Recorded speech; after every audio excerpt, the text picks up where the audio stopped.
ഇഡ്ലി മാവ് അതുപോലെ തന്നെ ദോശ മാവൊക്കെ നമ്മൾ ഉണ്ടാക്കി കഴിഞ്ഞിട്ട് കുറച്ചൊക്കെ ബാക്കിയാവുമല്ലോ. അപ്പോൾ അത് എങ്ങനെ യൂട്ടിലൈസ് ചെയ്യാം എന്നുള്ളത് നോക്കാം.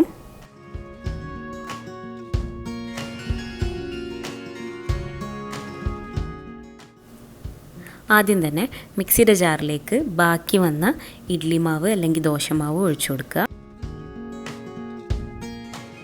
ഇവിടെ ഇപ്പം 1 കപ്പാണ് എൻ്റെ ബാക്കി ഉണ്ടായിരുന്നത്.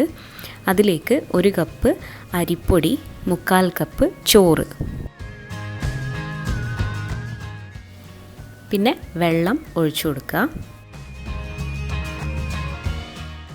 1/4 ടീസ്പൂൺ ബേക്കിംഗ് സോഡ കൂടെ ചേർത്ത് ഇത് നന്നായിട്ട് അരച്ചെടുക്കുക. ചോറൊന്ന് അരിഞ്ഞു കിട്ടുന്നതിന് വേണ്ടിയിട്ടാണ്. അരച്ച് വെച്ചത് ഒന്ന് ഒരു പാത്രത്തിലേക്ക് മാറ്റിയ ശേഷം റെസ്റ്റ് ചെയ്യാൻ വെക്കുക. 4-5 മണിക്കൂർ വേണ്ടി വരും. ഈ ഒരു കൺസിസ്റ്റൻസിയിലാണ് നമുക്ക് മാവ് വേണ്ടത്. അപ്പോൾ ഈ പറഞ്ഞ അളവിൽ വെള്ളം കുറവ് തോന്നിയിട്ടുണ്ടെങ്കിൽ കുറച്ചുകൂടെ വെള്ളം ചേർത്ത് കൊടുക്കുക.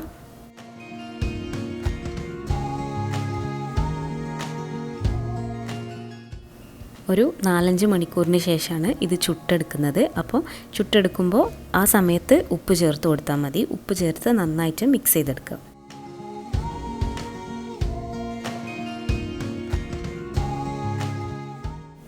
ഒരു പാൻ നന്നായിട്ട് ചൂടാവുമ്പം അതിലേക്ക് ഒരു തവി ഒഴിച്ചിട്ട് ഒരു ലിഡ് വെച്ച് ഒന്ന് വേവിക്കാൻ വേണ്ടിയിട്ട് അടച്ചു വെക്കുക.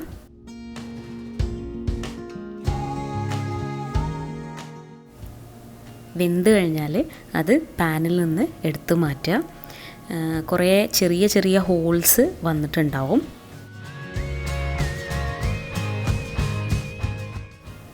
നല്ല ടേസ്റ്റാണ് ഇത് കഴിക്കാൻ, നല്ല സോഫ്റ്റാണ്.